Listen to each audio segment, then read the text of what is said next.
Harry Potter and the Philosopher's Stone, written by J.K. Rowling. For Jessica, who loves stories, for Anne, who loved them too, and for Di, who heard this one first.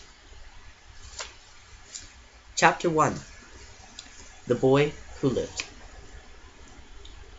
Mr. and Mrs. Dursley, of number 4, Privet Drive, were proud to say that they were perfectly normal, thank you very much.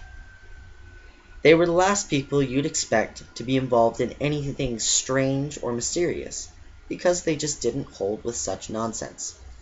Mr. Dursley was the director of a firm called Grunnings, which made drills.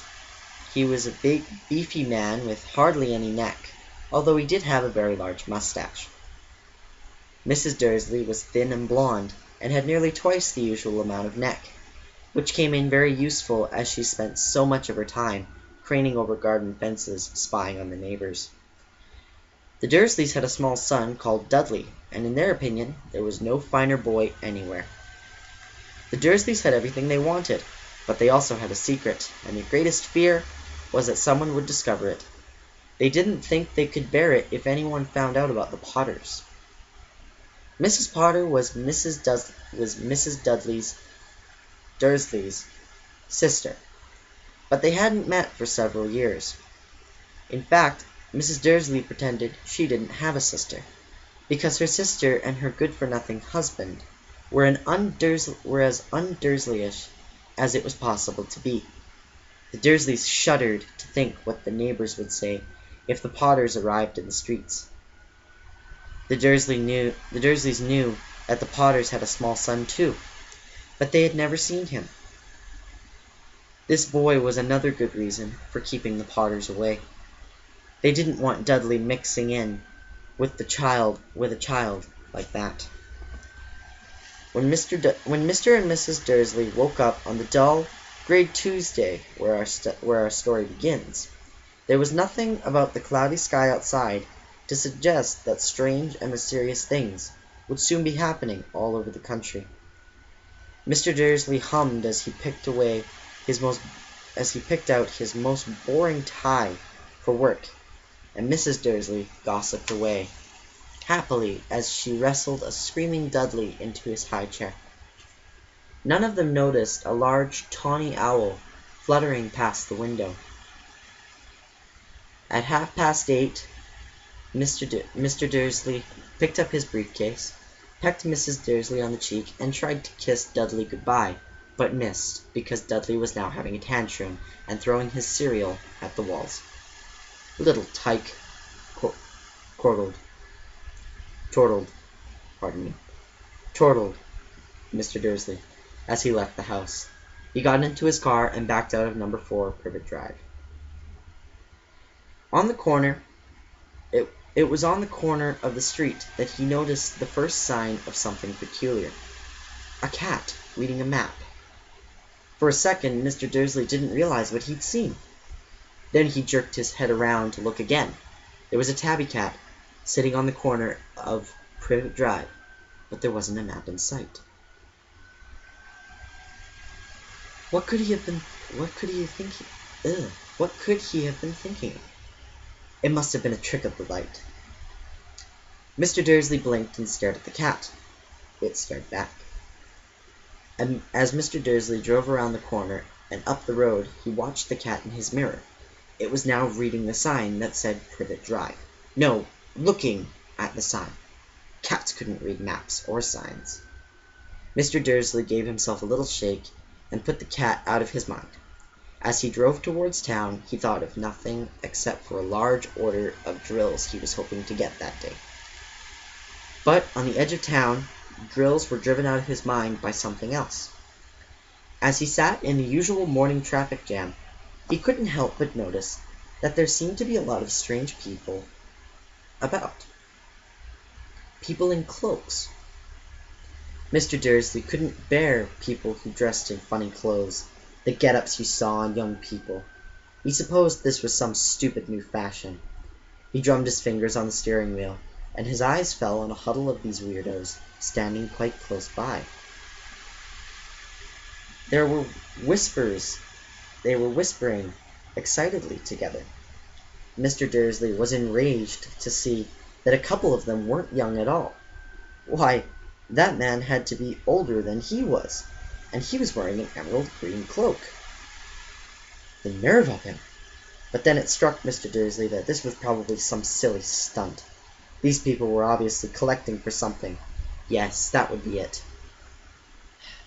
The traffic moved on, and a few minutes later, Mr. Dursley arrived in the Grunnings car park, his mind back on drills. Mr. Dursley always sat with his back to the window in his office on the 9th floor. If he hadn't, he might have found it hard to concentrate on drills that morning. He didn't see the owls swooping past in broad daylight, though people down in the street did. They pointed and gazed, open-mouthed, as owl after owl sped overhead. Most of them had never seen an owl even at night time. Mr. Dursley, however, had a perfectly normal, owl-free morning. He yelled at 5 different people. He made several important telephone calls and shouted a bit more. He was in a very good mood until lunchtime, when he thought he'd stretch his legs and walk across the road to buy himself a bun from the baker opposite. He'd forgotten all about the people in cloaks until he passed a group of them next to the baker's. He eyed them angrily as he passed.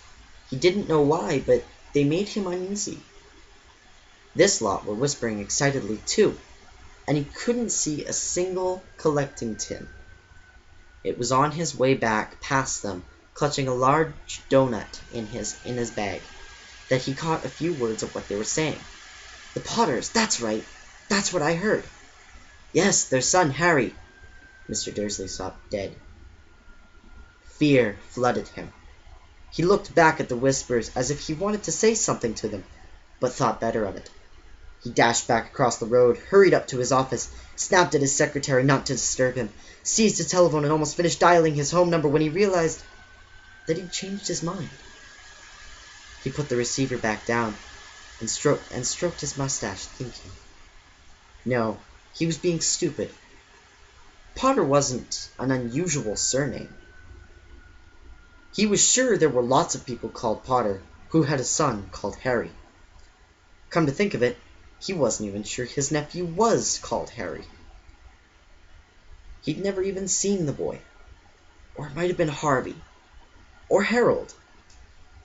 There was no point in worrying Mrs. Dursley. She always got so upset if there was any mention of her sister. He didn't blame her. If he'd had a sister like that. But all the same, those people in cloaks. He found it a lot harder to concentrate on drills that afternoon, and when he left the building at 5 o'clock, he was still worried that he'd walk straight into someone just outside the door. "Oh, sorry," he grunted, as the tiny old man stumbled and almost fell. It was a few seconds before Mr. Dursley realized that the man was wearing a violet cloak. He didn't seem all upset at being almost knocked to the ground. On the contrary, his face split into a wide smile, and he said in a squeaky voice that made passers-by stare, "Don't be sorry, my dear sir, for nothing could upset me today. Rejoice, for you know who is gone at last. Even muggles like yourself should celebrate this happy, happy day."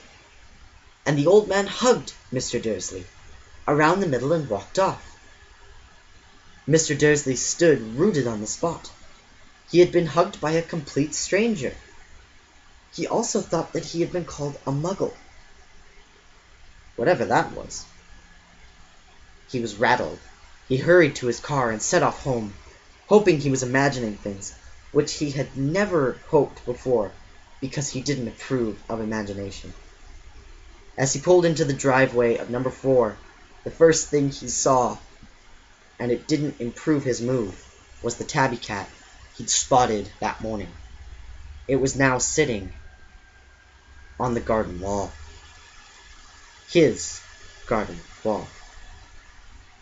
He was sure it was the same one. It had the same markings around the eyes.